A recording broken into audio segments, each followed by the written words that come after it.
Okay, well, those of you that were here with me last time know that I am a stickler for process. That's part of the reason that I got this job is I love process. And part of that is, and you will find, especially in the next presentation that I do next week about organizational structure, and you'll get a little bit of it today, having an agenda and having a timely meeting for people that volunteer for you is super important. These people are giving of your time, especially today when we're talking about governance. Most of your governors are volunteer leaders, and so they're giving their time. And most of you are those leaders that are here today. This one was suggested for board representatives or executive committees or whatever you refer to your leadership as. And in that sense, I want to be respectful of your time. So it is 9:30. We are going to get started. So welcome very much. This is our first in a series of Building a Better Nonprofit here in our county. Today, we will be covering governance. Our presenters today are going to be Bill Roby, who's our executive director with the Community Foundation, and Hillary Mulligan. And Hillary is she's our community coordinator with the foundation. So she's the one who's out and about working with me a lot too, with various entities as they're coming with program ideas or information and stuff. So she and I kind of work hand in hand. She brings great experience with a lot of larger entities as far as nonprofit space goes. So she has a wealth of experience to share today. So again, welcome. This is number one, and I will turn it over to Bill and Hillary. Thank you, Avis. Hillary, go ahead and kick up the first slide. It'll take a minute for it to come up. So welcome to Building a Better Nonprofit. Currently, there's 68 individuals on representing different organizations throughout the county. Go ahead on to the next one, Hillary. Cue up that one. So why are we here? There's going to be questions not only through this presentation, but there's also going to be some polling. So there'll be polls that will come up that you will participate in that'll help to give us an insight into some of the things structurally that you are experiencing within your organizations. So the reason why we are here is I'm going to go back to when I first started at the foundation in 2007. And in 2007, the foundation had one competitive grant process. And that competitive grant process, of course, went to support program at different nonprofits throughout El Dorado County. Since that time, fast forward to today, we have over 15 different grant processes that are going on. And because we're pushing out so much funding into the community, it came time where we as a foundation start to pivot to support the capacity of our nonprofits. In doing this process of building a better nonprofit, we want to invest in the capacity of your organization because excellence is expensive. And if we expect excellent outcomes from our nonprofit sector, we have to be willing to support them organizationally at a level of excellence. And that means providing funding to you and also some training on what is good governance, what it makes a good structural organization, and the other topics that we'll be discussing as we go forward. If you can cue up the next one, Hillary. So today, of course, the first conversation is the one that we all love and embrace, that makes us so excited to come to work every day and do what we do, governance. Go on to the next one, Hillary. So these are different. When you look at board source, these are the different types of boards that they articulate. Advisory, cooperative, Patron. That's the one that I got a big kick out of. But Patron board is a board comprised of really wealthy individuals that just fund what you need. And I thought, can I sign up for one of those? Then there's management team, which we also refer to as working boards, full governance, and visionary boards. Then I want to spend a little time talking about, especially the three: management team, full governance board, and visionary boards. A lot of the nonprofit sector starts at the very beginning when a nonprofit is formulating as a management team, where the board is very involved in not only creating the initial structure of the organization, but they're also a lot of times the main fundraiser for the organization. And that can lead to a lot of wearing of many, many different hats. Now, there's a reason why there are different types of boards and why nonprofits have boards. So the reason why nonprofits have a board of directors is because of the fiscal oversight. So the nonprofit is receiving charitable dollars. So because of the 501c status, the nonprofit itself is receiving charitable dollars. Therefore, the Internal Revenue Service, the state of California, want to see some sort of oversight in that fiscal process to make sure there's not self-dealing, and that there's also no conflict of interest. That's the primary reason why the federal government and the state of California want you to have a board. But there's other reasons for having a board. And then there are other reasons besides having the board be a working board. They're also a thought partner. And they're also a mechanism as ambassadors back out to the community. These three different board levels, this working board, full governance board, and visionary board, are really the stair steps of development for nonprofits. So in the working board is what we look at as organizations that are on the very ground level of their development and are just starting out. So there's a lot of passion, there's a lot of energy to provide service, and a lot of work is being done in fundraising. A lot of engagement is being done by this board in formulating how that fundraising is going to occur and how they're going to deliver the program. The leap between a working board and a governance board is that leap from the mezzanine level to the second floor, and that can be a very hard leap. So it's developing sustainable funding that is really necessary to get you to a full governance board. The full governance board, by their very makeup, they're there now to lead in governance. And that is in creating policies and procedures.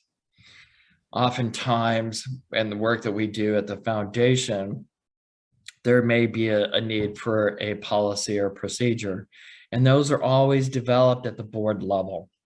Now, those are not developed by staff. There may be recommendations that come from staff to the board for policy, for governance policy, or for a new procedure.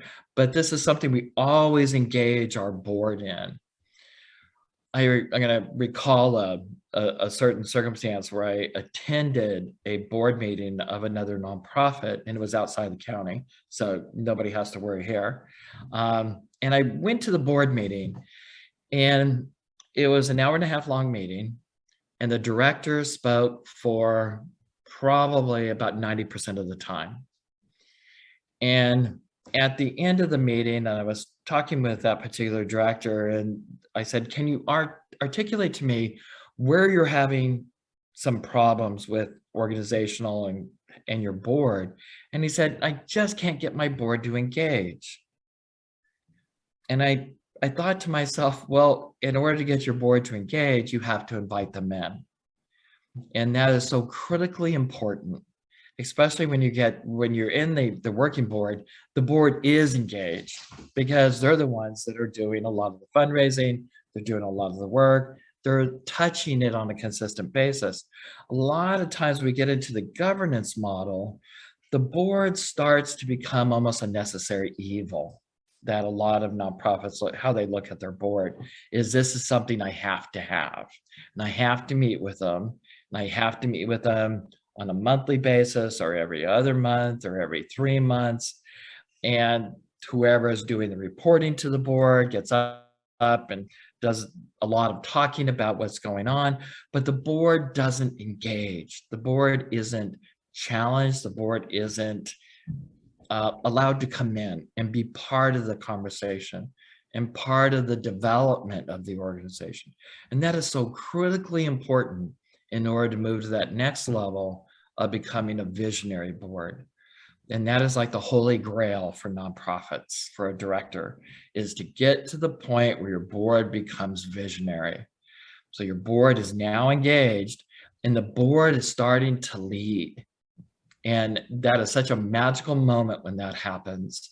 And the board now is taking on initiatives, they're creating ideas, they're taking on responsibilities for the organizations, and expands your organizational reach. And you're able to do so much more than you were able to do before.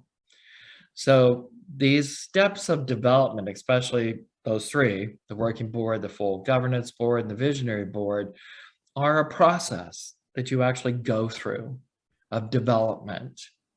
And the hardest one of, I'm going to point out again, is the working board to the governance board, of making that leap.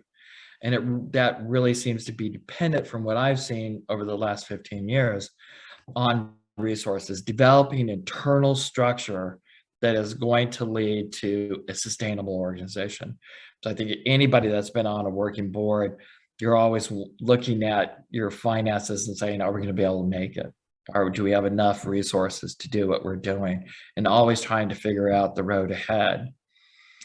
That leap to the governance board is when you've been able to accomplish some of that. You have started to bring in sustainable income that allows the board to move into that governance role.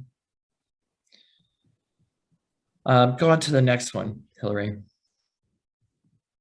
So this is going to be the first poll. What kind of organizational governance do you have? So now you get to go in and click and let us know.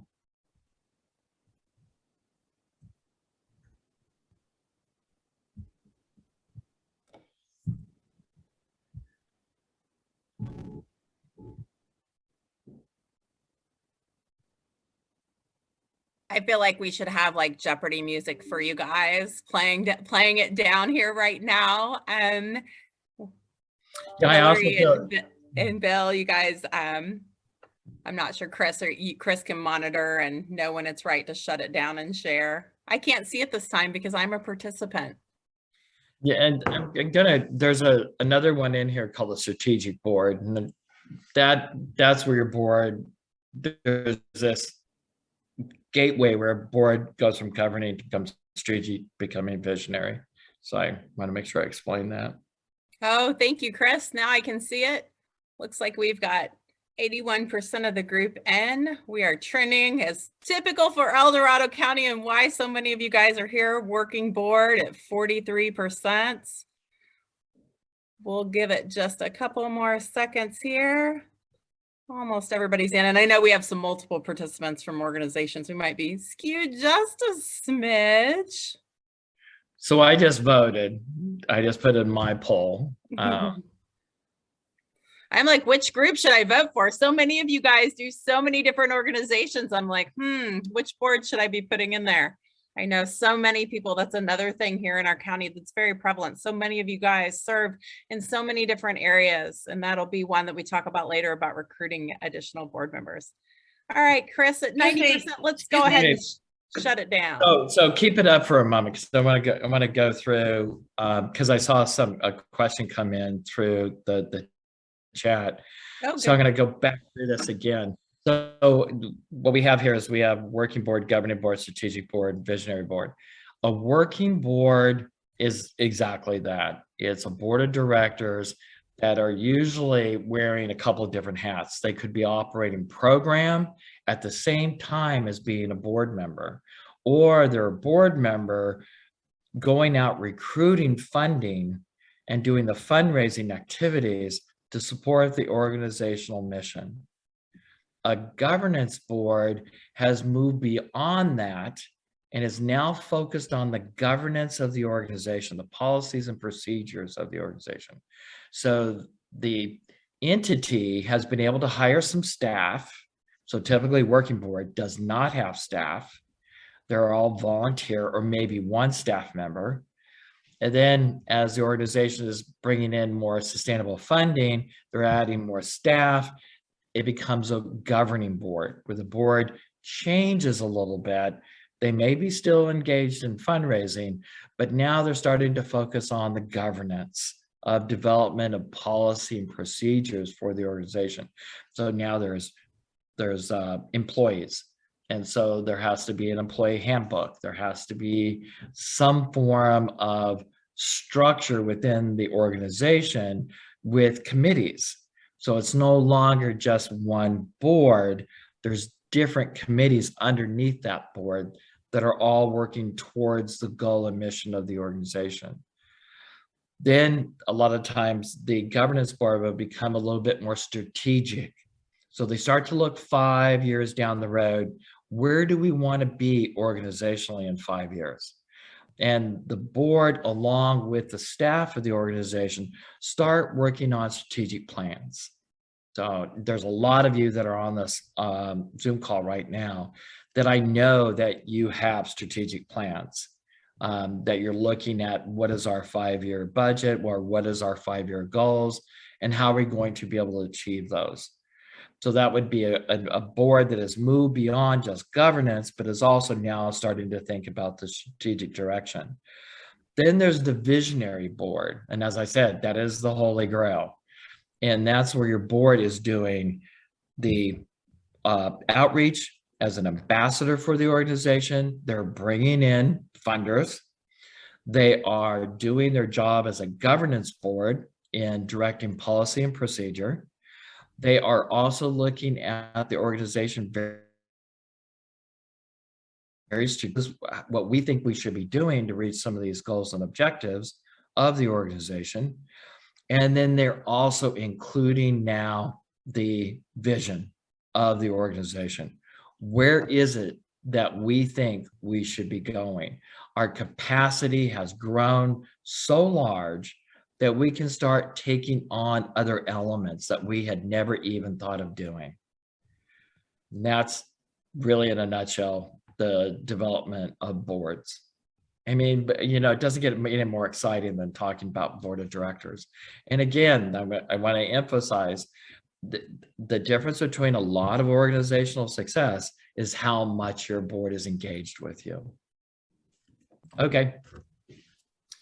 So we have predominantly, we have the majority are in working boards. And so that tells us we have a lot of organizations that are on here today that have boards that are actively engaged in the fundraising and sometimes in actually the program delivery as well. So that is not unusual. Okay, Hillary or Chris, you can take that one down.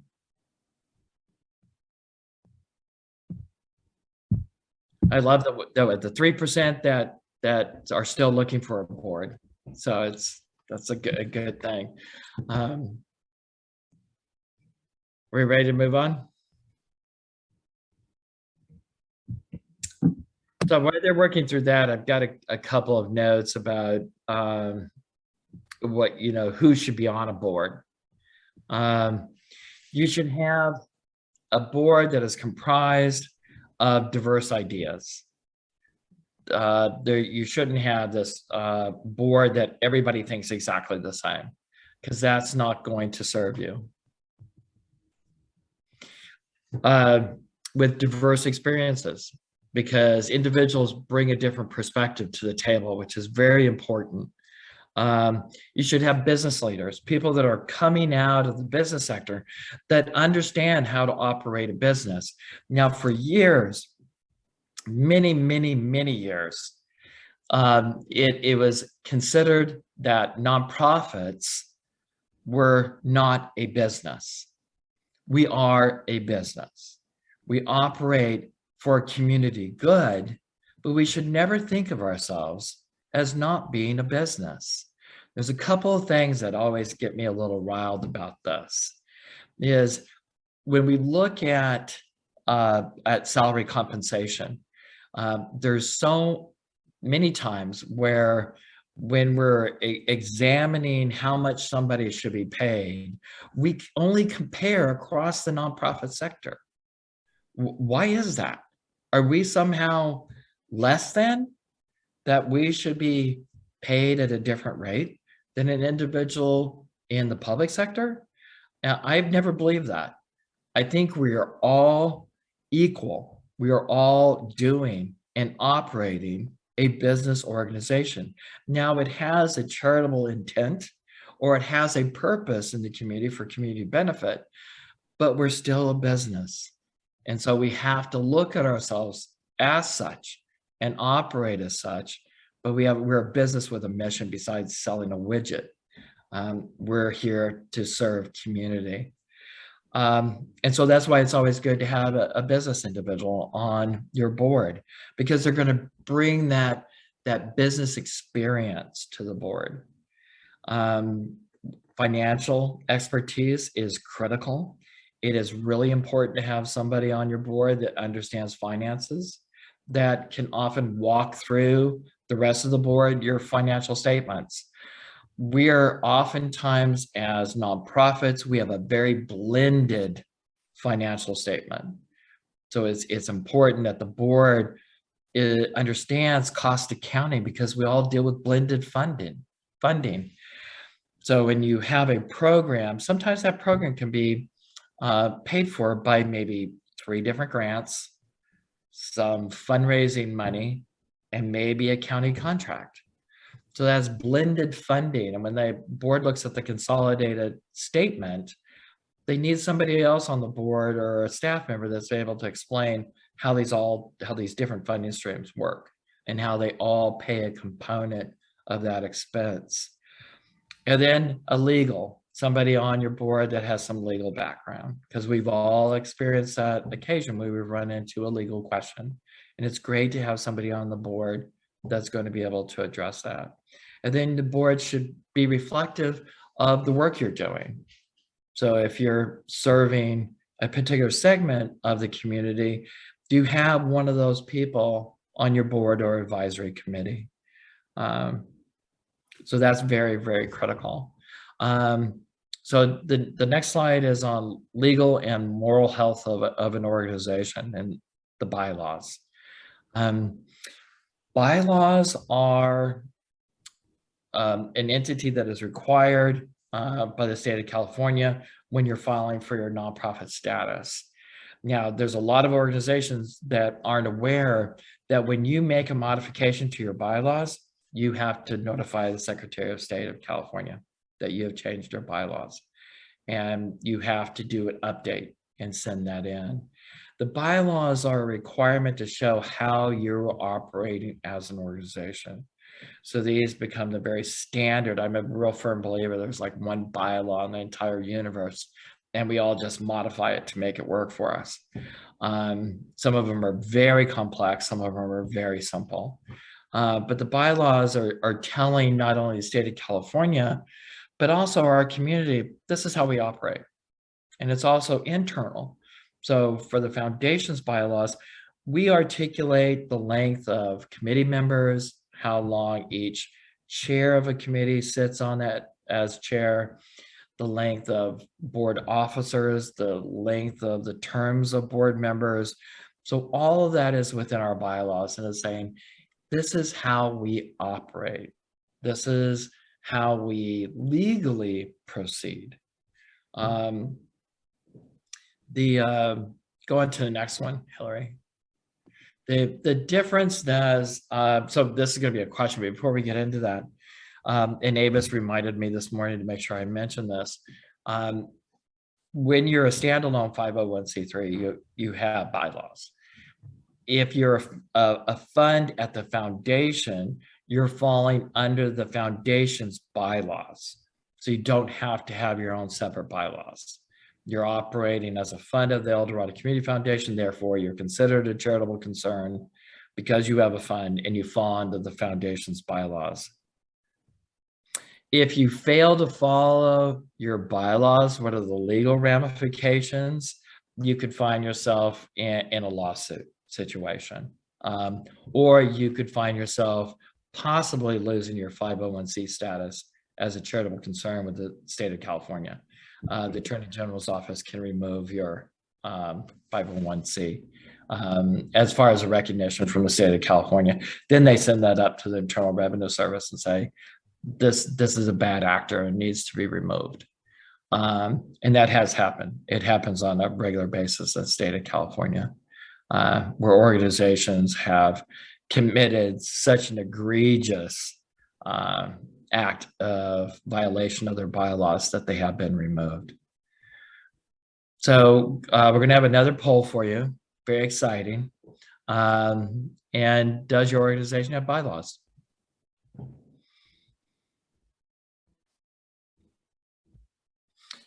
And look at that. It is like predominantly yes. And if there's an organization, there's a couple of organizations that don't. Now, again, if you're a fund with a foundation, you don't need to have one. So that's not going to be an issue because you fall under the foundation's bylaws. So most of you have bylaws. Just make sure that you have that yearly conversation with your board about any modifications to your bylaws. Every once in a while, take a look at your bylaws, make sure that they're updated. And then if you do need to change them, it has to go through the board. The board makes an action. And then there is a form that you fill out with the Secretary of State's office, and you send that in and just say, we're updating our bylaws, and you're in compliance.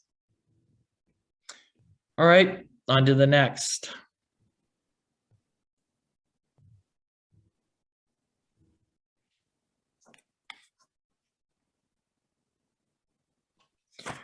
There is another topic that I wanted to bring up. So this is our next question. Does your organization pay attention to its bylaws?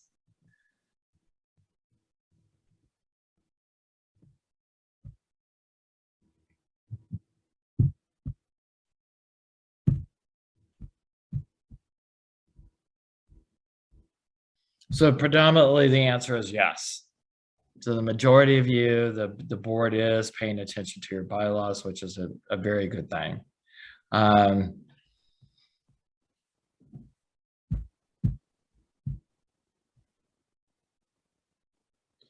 Okay, I think we're good with that. One of the things that I often talk to directors about is, before we get into insurance, is I will receive phone calls. I'm having a problem with my board, and board conflict is something that can occur. So there can be board disagreement with board member to board member, or board disagreement with the executive director. And it's always important when you come into conflict with either of those occasions that you really strive to reach consensus. Now, sometimes this is really hard for directors to do because it takes time. And we are all on a treadmill that seems to be going faster and faster each year. But going right to solution, or what you think may be a solution or resolution of a problem, isn't always the best idea. You really do have to put some time and energy into building consensus when there's conflict that occurs within the board. So it's taking board members and having conversations with them. When I, as a director, am going before the El Dorado Community Foundation Board, which there are 14 board members, and there is an issue where I know that some of the board members are going to find problematic, I will not wait until that board meeting to have that conversation. I will start reaching out individually to board members and having this pre-conversation to find out where they're going to land. Is this something they embrace? Is there a problem? And it allows me to have that one-on-one conversation with them prior to the board meeting. So when we do get to the board meeting, the conversations and the questions have already occurred, and we can get to consensus really quickly.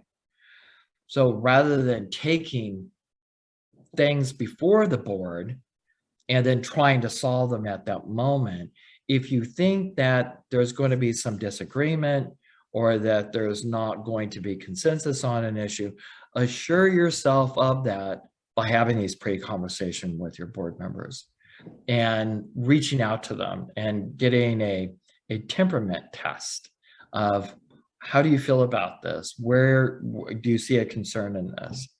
So that you're consistently, when you're in the board meetings, everything becomes positive and you're consistently moving forward. So take the time, invest the time. It's well worth it. It will really help you in the long run. Another component that I have found very useful for me, and it's a rule that I have, I always keep a board member between me and a problem. And the staff at the foundation's heard me repeat that many, many times. And what that means is I don't approach something that is a problem by myself as the director. I bring a board member with me, or two, or three. And so I don't leave them outside of the problem. I bring them in. And they work with me in resolving whatever that is. Now, a lot of times these can be community things that are occurring where I need a resolution to something, and I will bring a board member into that conversation with me so that I'm not standing there alone. And over 16 years, it served me very well to keep a board member between me and a problem. So I always engage a board member. Insurance, the DNO, director and officers, everybody should have DNO. Because of the fiduciary responsibility of the board, they're on the hook. So a lot of nonprofits don't understand this,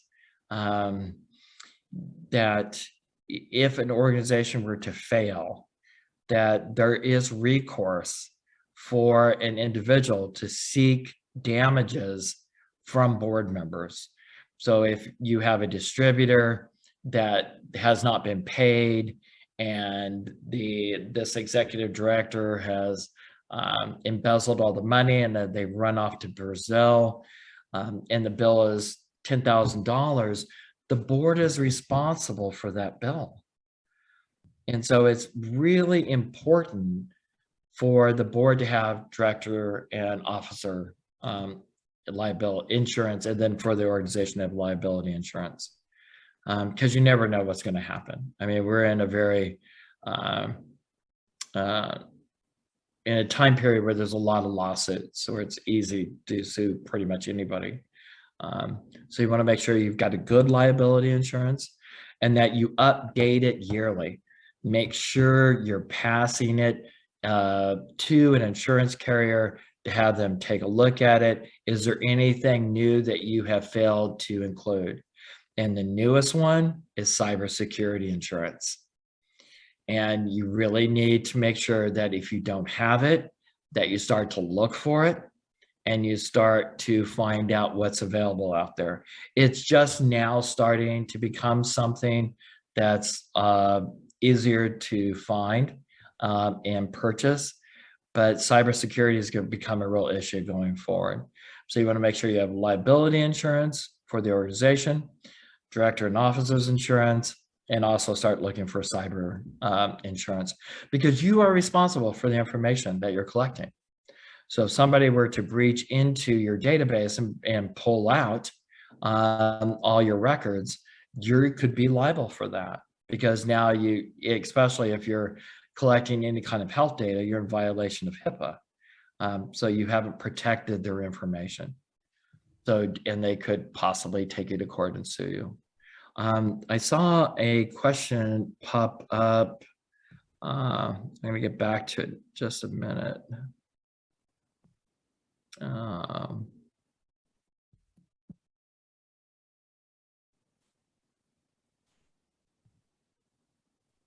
I've grabbed a couple, Bill, in this space. Okay. Yeah. People asking about the Brown Act and its application, and was a big one that came across. Yeah, Andrea had a question about, I think it was around, I think, Andrea, what you're asking is how this one-on-one interaction between the director of an organization and the board members. Yes, that is something I absolutely advocate for, especially for problem solving, is that the director should be having conversations with each of the board members on a one-to-one basis, pretty much on an ongoing basis. And because that's, again, how you're keeping your board engaged. As far as the Brown Act, the nonprofits are not obligated under circumstances to follow the Brown Act. So you don't have to get, if I'm understanding what the question is, you don't have to get pre-notification to a board meeting to the public and post what your agenda is. The Brown Act is really meant for governmental agencies. So if you're an organization that's under a governmental agency that is could be your fiscal sponsor or could be your governing body, then you may fall under the Brown Act. So you probably would need to go back to them and have that conversation to see if you are. But as a community foundation, we're not under the Brown Act. We do follow, we are accredited by the Council and Foundation. So there's certain things that we have to do, and we would do them anyway, but they're guidelines for us. One of the important things is we post our financials on our website. We post our audit on the website yearly. So it becomes that transparency. So talk a little bit about conflict of interest and why this is so important. It is just, this is something we do every January at the foundation board meeting, which is coming up in 2 weeks from today. And all the board members will sign their yearly conflict of interest form. And we do that to be in compliance with our accreditation and also for the transparency to community. So if we have a board member that has a conflict, we want them just to articulate what that conflict is. So if we have a board member that sits on another board of another nonprofit organization, we would just like to know that. So if there comes a decision about that organization, that the board member can recuse themselves because of the conflict of interest. So they have a vested interest in that organization. So we want them to declare that so that we're very cognizant when we're doing our work through the year, where conflicts of interest may lay so that we don't put that board member into jeopardy, because that's not what we want to do. We want to safeguard them. They would recuse themselves in any conversation that may be occurring around that particular entity that they have a conflict with. So conflict of interests are pretty straightforward, and you should be having your board sign a conflict of interest form once a year so that you understand if there is any other conflict out there.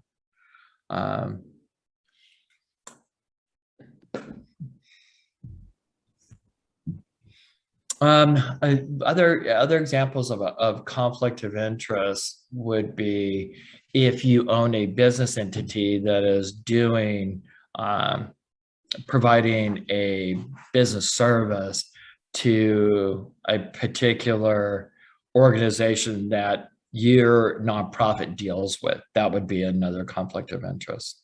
So it's conflict of interest can be summarized as anything that is occurring in, so if I'm filling out the conflict of interest, it's anything that I am doing that would present a conflict with the foundation's mission, goals, objectives, policies, and procedures, that I would need to recuse myself from that conversation.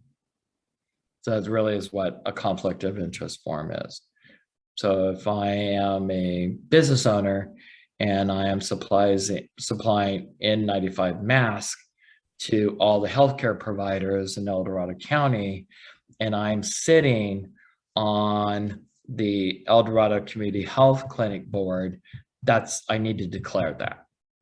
That's a potential conflict of interest. Policy and procedure is different than bylaws. Policies and procedures are your governing documents on what policies you have and how you proceed in certain manners. The foundation has a grant policy. We have a gift acceptance policy. We have policy around HR. We have policy that governs how our funds are allowed to make contributions, which funds can do what. And then we also have internal procedural policies that this is how we do this is how we do that. So it just creates a clear roadmap for everybody. And what's unique about policies and procedures within the nonprofit sector is they should be constantly modified and changed. And the reason why, especially around procedure, we're not in the business sector. We're not creating tennis rackets here. We're working in a dynamic situation, which is community. Community is constantly evolving. And I often have become frustrated in the past when there seems to be this need for a very concrete procedure to say, this is how we're going to do things, and this is how we're going to do it forever. Well, that community out there that we're engaged in is constantly morphing and changing. And so our procedure may not be in alignment where a community needs us to be. And that should always be our guiding policy, is to be in alignment with our procedures where community is. So community should always guide our procedures, and that community is constantly evolving. So that can lead to some conflict sometimes in our procedures or modifications or changes. So it can be very hard for people that like something that becomes very static in an office environment, that I want this procedure to be this way and I want it to be that way forever. And in a corporate environment, that's exactly what you will find. But in nonprofits, we're dealing with a community that is in flux. And we're dealing with certain circumstances that we may not really have planned for. So there was no procedural plan for the foundation to engage in the Caldor fire. There was nothing there. We had a disaster recovery fund that we were able to lean on, but we had to invent the procedure as we went down that road. And that is not unusual for the nonprofit sector. So because we have to be creative in how we respond to things. And that's definitely an example of how procedure can it doesn't modify, it just, you have to create it as you're going. You're basically creating the plane as you're flying it. Next.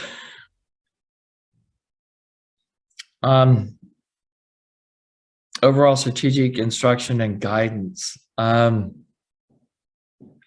It's important for the board to yearly engage in this conversation of where are we wanting to go, and how realistically are we in our expectations. So my mantra is shoot low, be successful, move to the next level. And the reason why is community is watching you. And they're watching you to see if you're successful. Because if you are successful and you can prove success, they're more willing to entrust in your organization. And they're more willing to invest in you.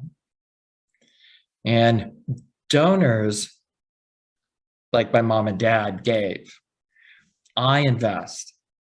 So when I do giving, I'm investing in an organization.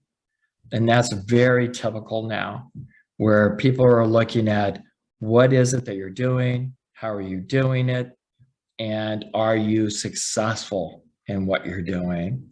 So that's the conversation for the board to have, is to make sure that organizationally everybody's on the same page and overall strategic direction, and in the staff providing the guidance to make sure those happen. Go ahead, Hillary. So the fiduciary oversight and controls covered some of that. That's why that's so important for the board. That's one of their main responsibilities is fiduciary oversight and control. So the board should always be updated at every board meeting on the finances, and it should always be transparent. The board should be able to ask lots of questions, and oftentimes when a board member is coming on to the foundation, that new board member will meet with every member of the foundation team to get not only the insight, but also the contact. So the person that they can go to if they have a question on a particular issue. And part of that training includes understanding the foundation's financial structure, because we're very complicated.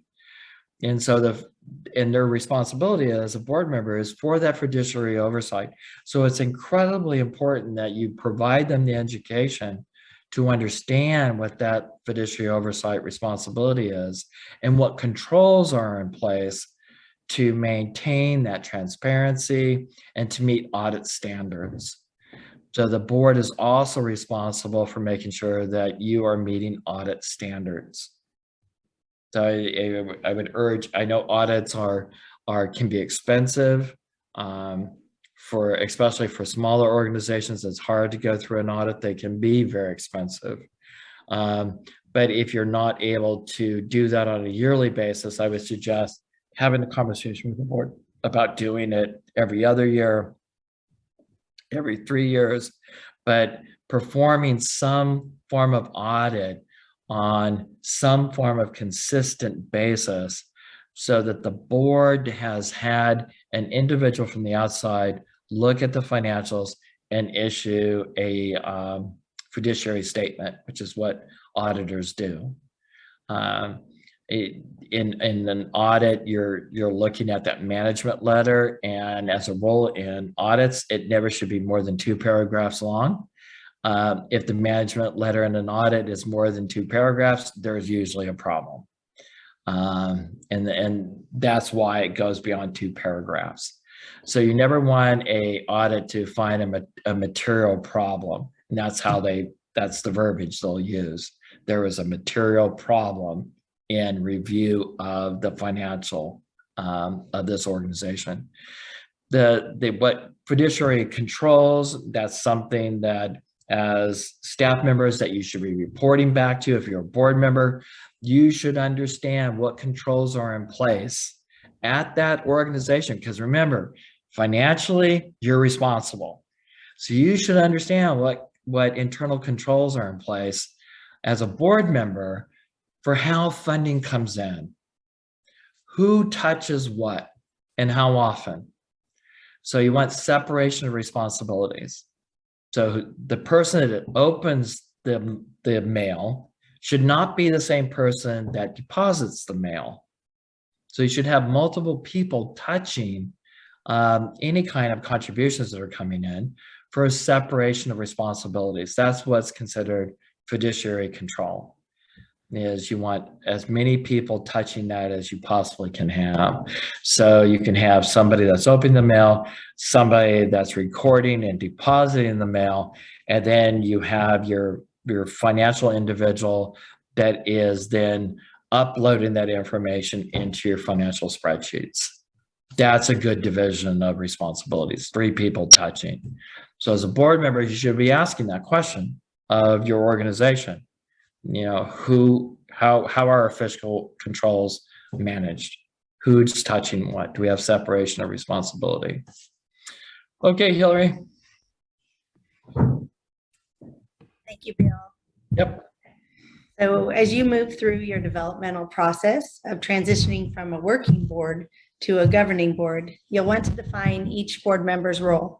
And as Bill mentions, your working board has completed the organizational structure by accomplishing some of the following tasks.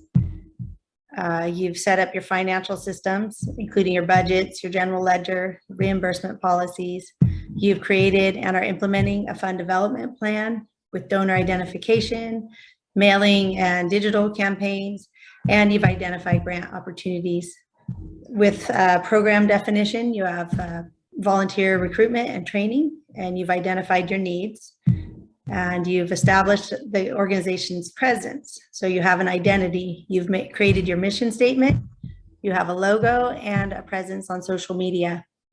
You're always implementing good governance practices with defined policies and procedures, and you're holding regular meetings and also timely IRS reporting. So the composition and structure of the board, it's essential to the board's ability to function and represent the community served. The following is a series of board composition and structure best practices. And some of these Bill mentioned, but I'll reiterate a few. All board members should be personally committed to the organization's mission. They're willing to volunteer sufficient time and resources to help achieve the organization's mission and understand and fulfill their fiduciary responsibilities. No board member should occupy more than one officer position in the same organization simultaneously. The majority of the board should consist of members, my touch screen advanced, sorry. The majority of the board should consist of members unrelated to each other and unrelated to staff to allow for significant deliberation and diversity. And to ensure broad public participation, board members should not serve more than 10 consecutive years. That's consecutive. Board members who are not employees should not receive compensation for their board service other than being reimbursed for expenses directly related to board duties. If staff membership on the board is determined necessary, they should be limited to the executive director, but not in a chair, secretary, or treasurer role, so not on the executive committee. The board nomination process should be an internally driven process to ensure you have the right balance of skill sets, background, and diversity of thoughts. Board committees should be organized as needed to structure membership roles and responsibilities effectively. And each board should annually evaluate itself with a survey and discuss the results as a group. In the state of California, nonprofits must have a board of directors consisting of 3 individuals. They must have a chair or president, a secretary, and a treasurer. It's noted by the Principles and Practices for Nonprofit Excellence. They recommend that nonprofit boards consist of at least 7 individuals to allow for adequate deliberation and diversity. So let's take a look at some of the basic job descriptions. You have your chair, who chairs meetings of the board after developing the agenda with the executive director. They help guide the board's action with respect to organizational priorities and governance concerns. The chair monitors financial planning and financial reports, and they play a leading role in fundraising activities. Your secretary maintains and distributes minutes of the board. They also serve as the organization's official record keeper. And the secretary should be sufficiently familiar with legal documents such as your bylaws, articles, IRS letters, and they should be able to apply this during your meetings as needed. The treasurer provides an annual budget for the board approval, working with your CPA or bookkeeper. They ensure development and board review of financial policies and procedures. And the treasurer works with the bookkeeper or your CPA as appropriate to prepare and present the financial statements. Additional roles include your vice chair, who's preparing to assume the office of the chair. The vice chair assists with the board chair in the execution of duties. They serve as on your various committees to learn the operations. And the vice chair works closely with the board chair to transfer knowledge and history to prepare for leadership. Your committee chair ensures that members have the information needed to do their jobs. They oversee the logistics of the committee's operations. Committee chair reports out to the board chair. as needed, and they initiate and lead the committee's annual evaluation of all your committees. Finally, the board members at large, as a member of the board, you should always plan to regularly attend board meetings and important related meetings, and make a serious commitment to participate actively in committee work. The members at large also should volunteer for and willingly accept assignments and complete them thoroughly and on time, and also participate in fundraising for the organization. A board should meet as frequently as needed to conduct the organization's business, but also at a minimum, the board should meet 4 times a year with a quorum present for voting purposes.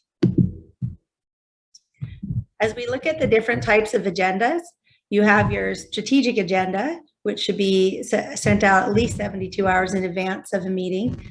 And here I've just included a sample strategic agenda. But most importantly, we suggest a consent agenda, and I've put a sample here. The consent agenda is so critical to improving the efficiency of your meetings. This should be sent out at least a week in advance. The consent agenda allows for review of the meeting topics and agenda items. And also this will avoid lengthy reports, committee reports at the meeting, because one of your enclosures will be the committee minutes for the board members to review in advance. So as I mentioned, you definitely would want to send the consent agenda at least a week in advance, so your board members have time to read through and prepare. And I've just included a list of enclosures. So you have your approved minutes from the prior board meeting, all committee minutes from meetings conducted since the last board meeting, all reports and materials related to the consent agenda, and any critical details pertaining to presentations, reports, and discussion items that will be addressed in the current upcoming meeting. So each year we recommend an annual board tune-up. So what we've included here are discussion items that you'll want to include in your nonprofit board agendas at some point throughout the year. You'll include review and approve all compensation paid to the executive director. And of course, review the different nonprofit policies, the different policies that Bill talked about, such as your conflict of interest policy, gift policy and practices, also whistleblower policy procedure if you have one, and just make sure you have your board members fill out an annual disclosure for the conflict of interest policy, so they're current and you're current on what their other endeavors include. So confirm your annual filing. The full board should review the IRS Form 990 prior to filing it. That's something that they should agree upon.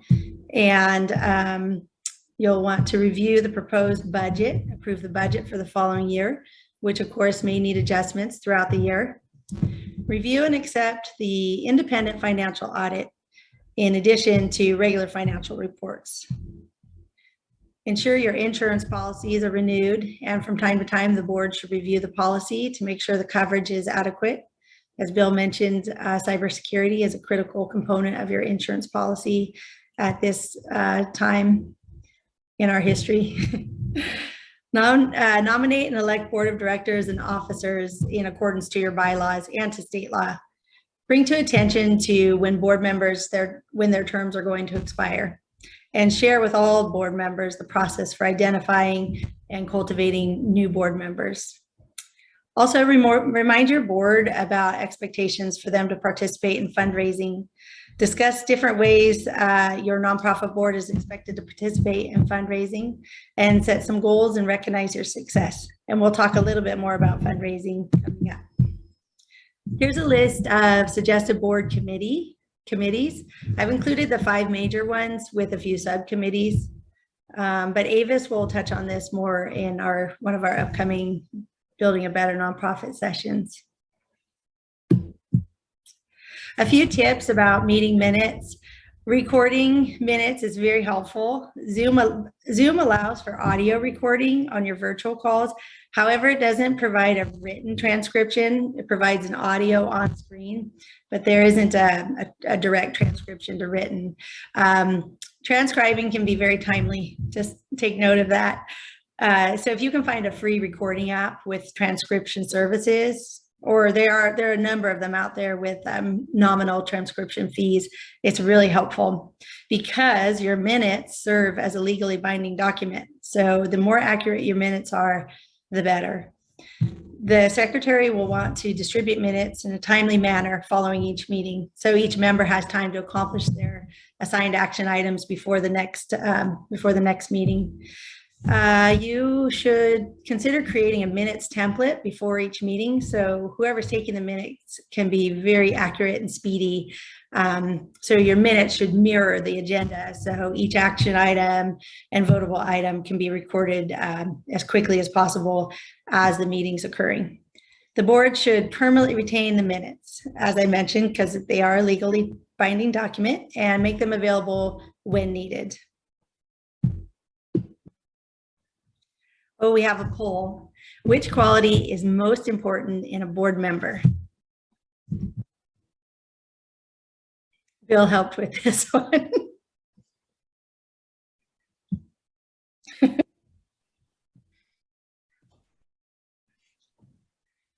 Some of these we're making sure you guys are still awake. Yeah.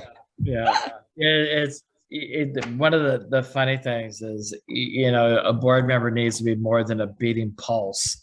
I've oftentimes seen board members who I've been at other meetings where you're wondering, is that board member, you know, asleep, or are they still here with us at all? Yeah. Mm-hmm. Well, just looking at some of the answers, raising money is obviously a critical component to your working board and to your governing board. Really, any level of any type of board, raising money is critical because your board members provide not only their own funding, they provide contacts, and that's really important role for a board member to engage in, is that peer advocacy. If they can speak to your organization, they love what you do, they speak passionately about you, that peer advocacy will help engage other donors, potential donors. So raising money is critical. All right. I love that one person said your board member should dress well. I just want to point that. Exactly. Okay, so let's talk about some traits of a board member. Whoops.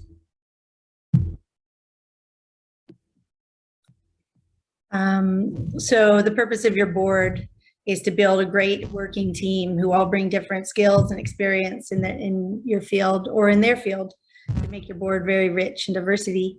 So you want members, obviously, who have unique and valuable talents and thoughtful insights. But the essential thing is, of course, to find board members dedicated to your cause, and try to avoid onboarding those who are in search of just personal gain. It looks good on their resume, their personal resume, to sit on a board. So do some research. But some of the traits of effective board members is obviously that they're prepared to accept the legal or fiduciary responsibilities of the board. They share in the founder's vision and have a passion for the organization's mission. They understand the case for support, and your board members give time and resources, including money. Or you do want to identify board members who are willing to cultivate and recruit donor prospects and new board members over time, and that they understand that fundraising isn't just a staff function. It's something that we all do together as a team. In fact, at my prior job, before making an ask to a donor, we would do a lot of role play, and it really was a team effort in preparing for making an ask. So your board members also seek someone who brings valuable skills, like we said, but that they are a team player. And lastly, that you would like to find board members who will contribute to your business plan. So you are looking for a wide variety of expertise to come onto your board, of their personal skill set and education. So people who are interested in actually reviewing your governing documents and taking responsibility for the oversight.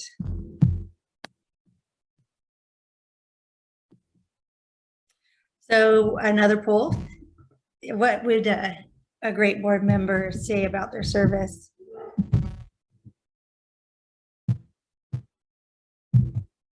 That was a pretty easy one. But as Avis mentioned, we just want to keep the polls going, so we ensure that y'all are engaged and feeling a part of it. So let's just look at a flow of recruitment engagement.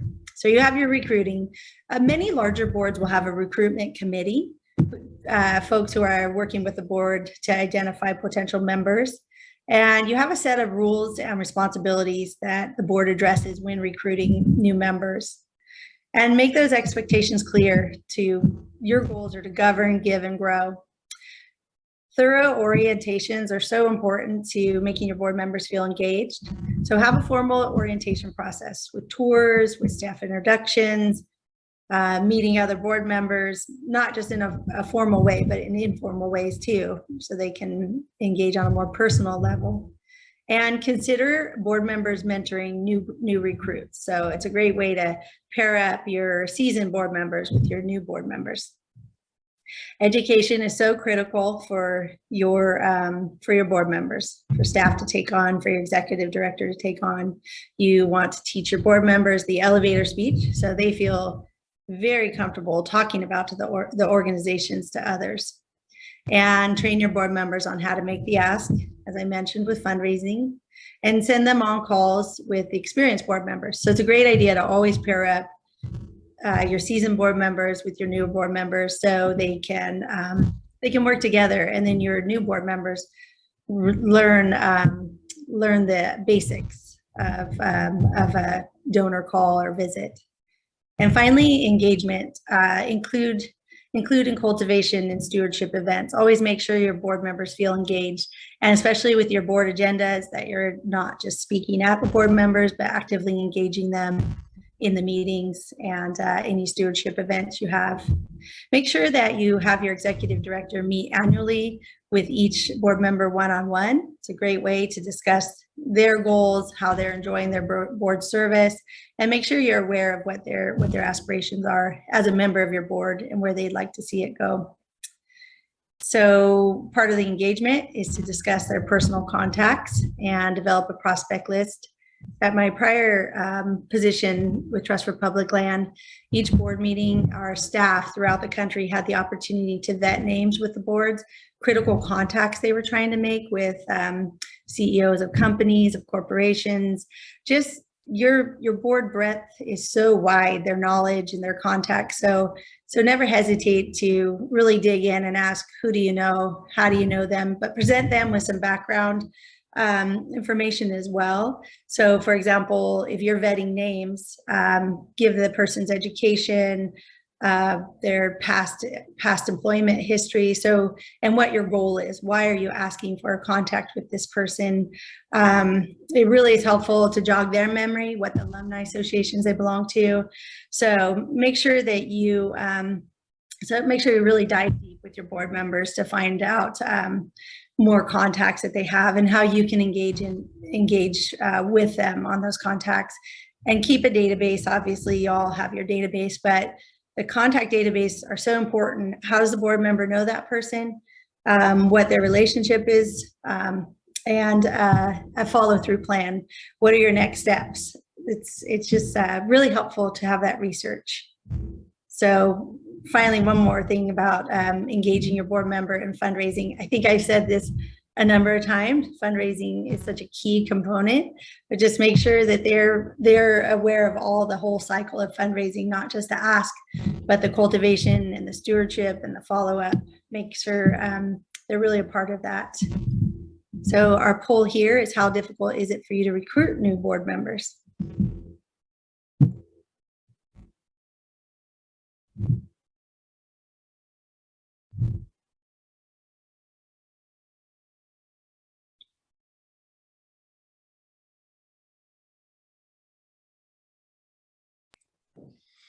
This is a poll that we're very interested in at the foundation. So, if everybody could participate, because this is some information that we're really looking at very, very hard, because we understand from an anecdotal point of view that it looks like it's a challenge. And what I'm seeing here is over 54% of you are saying, 53 now, that it is challenging. Mhm. Yeah. Yeah, and I think we've all experienced this in the last 2 years with COVID. It has been more challenging because we're up against a buffer of traditional ideas of board membership and meetings, and so many groups have transferred gracefully to Zoom, but it still is human nature is to engage directly with individuals, and not to be able to hold our traditional fundraising events. It's not an easy transition. Interesting that it's very difficult and challenging. Thank you. So just one more note on fundraising, because your board members are the biggest asset to your fundraising efforts through both their personal contributions and, as I mentioned, their connections. So throughout every stage of board development, it's really critical to be transparent in your development conversations with them as you're recruiting board members. You wouldn't want to surprise someone once they're on the board with your fundraising goals and challenges. Definitely make that transparent throughout your recruitment process. So here's just a few questions to consider about fundraising and the board that you currently have and your dream board as you move towards a governing board and a visioning board. Are all your board members on the same page? So that's something to address. You might want to have that a discussion item at a board meeting. When board members are recruited, of course, make sure, as I just mentioned, that they're aware of your expectation. Host orientation. So use a different variety of tools to engage them in educating your board members about philanthropy and fundraising and the impact that they can have. It's so often when you speak with a board member who has trepidation about fundraising, once you walk them through the process, they've got their elevator speech, they're ready to approach a donor in tandem with a seasoned board member, and they go through that role play and that ask, and they're successful. And it's really a great process, because then they feel so good that they've accomplished a goal and they've participated and they've added to the value to the organization. And that does go back to research, though. Just make sure that with your research that you know what a donor is comfortable giving, you know what your board members are comfortable giving, because you want to make an ask that's well received. It has to be within the ballpark of their capabilities. So as we say, encourage a culture of philanthropy by speaking openly at each board meeting about what board members are doing to help ensure that your nonprofit has the resources to advance their mission through fundraising. And one last note is, ideally, you have a giving board. You have 100% giving for your members.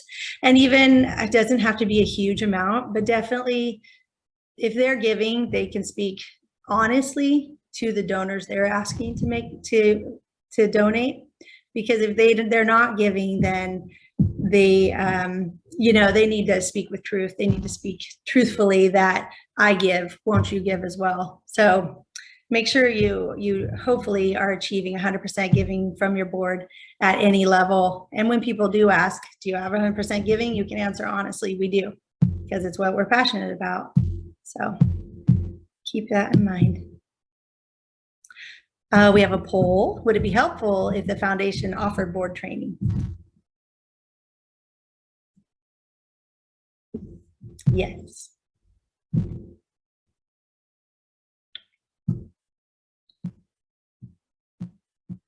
Okay, that's looking good. We'll definitely put it on our list for future trainings. Bill's wondering, do we have to offer an incentive for prospective members to attend?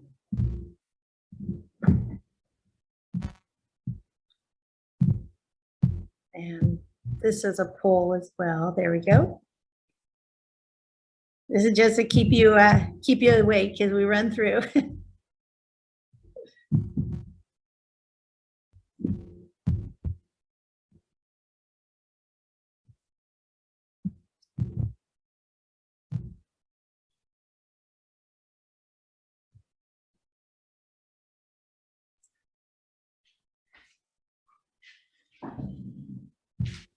Okay, that looks good.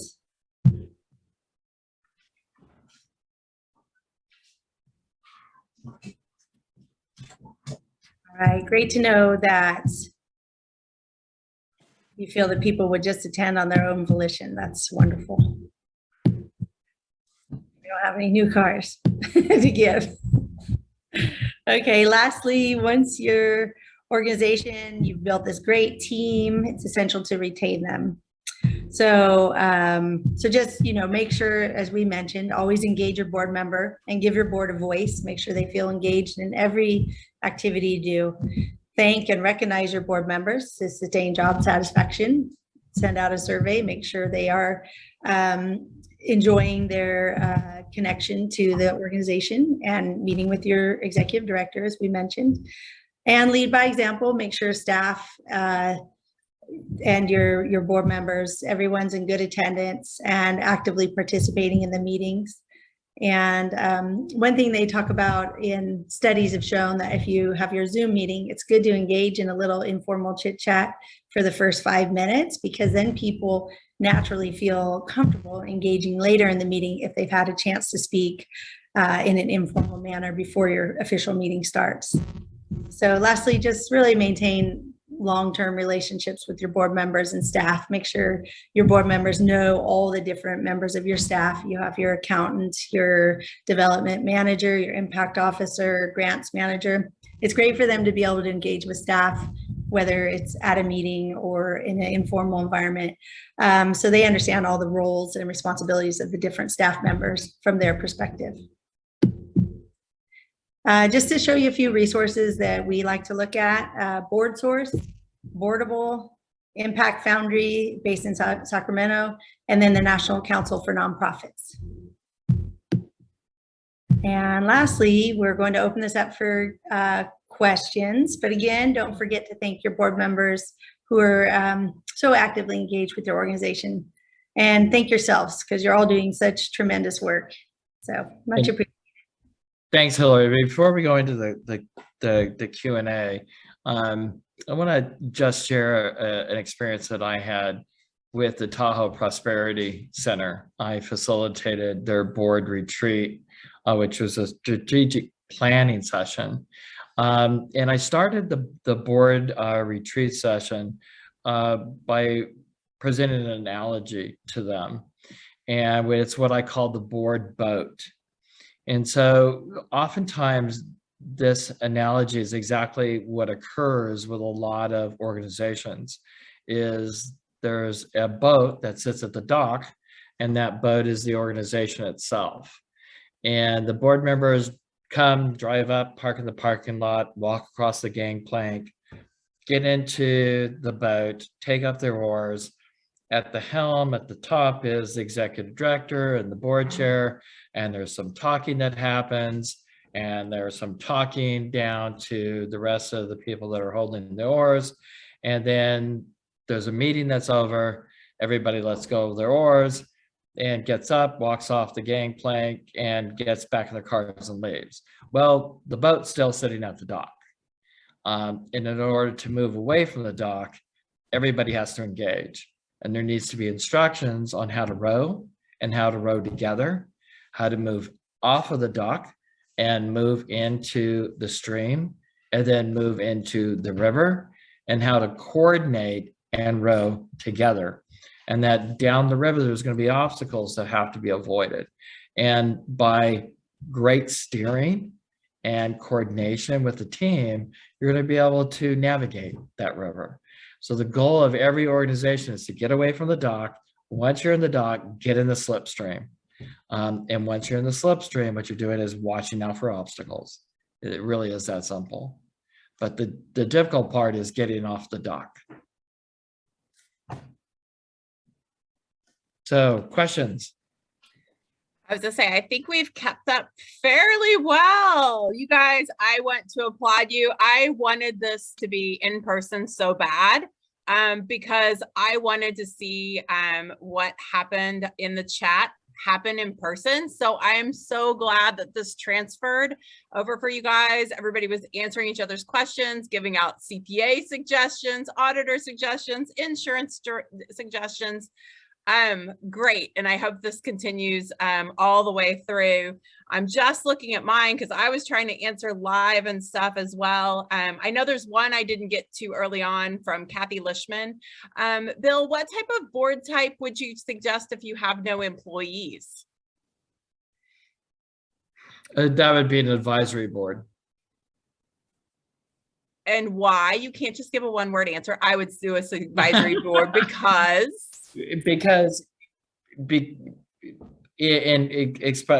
Kathy, when I hear that question, I immediately went to the Friends of El Dorado Seniors. And I know, Kathy, you're involved in many different groups, but I thought about that one in particular. And you are in an advisory capacity, so that board, that committee is advising in its activities and what it's doing and how it's doing it and the policy and the procedure of it. So it's very much an advisory group. And that's a fund under the foundation. So it wouldn't be considered a formalized board. It's more of an advisory group or a committee that's making recommendations. Now, Kathy, I know that you sit on some other organizations, and if it was one with the downtown beautification process, that tends to be a much more static, where you have one goal that you're trying to do. So I think that would still be an advisory body, because you're working with different entities. You're working with the city of Placerville. So there's really not a need for a formalized board. You're more of an advisory group. Good deal. Another question we had, Bill, was back in policies and procedures. When do procedures cross over into operational space? Our board stresses, stay out of operations. Yeah, I really don't see it that way. I oftentimes think board members do have some insight into operations that we as staff do not. We're so incorporated into that day-to-day activity that we may be able to pick up insight from a board member that is operational directive, and we should be open to that. Again, that's them. They are leaning in. Now, if they step into your office every day and are giving instructions and directions, as a director or whoever is in charge of the day-to-day operations should pull that board member away and say, let's talk about what's going on, because I'm here to run the day-to-day operations and you are now interjecting into that. So let's talk about what's feeding that. Why do you see a need to do that? Because you really have hired me for that purpose. So it's having the dialogue with them and finding out what is really at the very root. And a lot of times it's anxiety or lack of knowledge. So by allowing them to voice that concern, you're able to move beyond that and either agree to disagree, or that there might be something that they're seeing that you're not seeing. Awesome. Well, I think I did pretty good on keeping up with everything else in the chat. Those were the two that I hadn't gotten to. I know a lot of people had questions about recordings and the polls and the notes and the chat and stuff, and we're going to gather all that up and stuff and make sure you guys get that. I'm not sure. We actually have East Slope tomorrow. We're going to do this all over again for the East Slope and stuff. So depending, Chris, it may not get out until the end of the week or Monday, but we will get it out. Also, I know a lot of people have been asking for resources and stuff, templates for policies and procedures, templates for agendas, templates for minutes and stuff. If you just want to hit me up, Avis at eldoradocf.org, as far as what you are in need of or what gaps you're hoping to fill with various things. I can give you points and direction for those. Again, Avis, A-V-I-S, just like the car rental company, at eldoradocf.org. Oh, okay, and Kathy put it in the chat. She's so good. Go ahead, Bill. Just a couple of final points from me. When you have a board, and if it's 14 people, you're not always going to agree. And I learned a lesson from both Avis Jolly and from Lene Boys, who are past Intel employees. And at Intel, the mantra is disagree and commit. And that is really one we have taken on as a foundation, that we may not always agree, but we can disagree and still commit. And that is so important to organizational direction. So remember that, keep that in the back of your head, is when you have conflict, it's okay, but disagree and commit to a direction. That's really critical.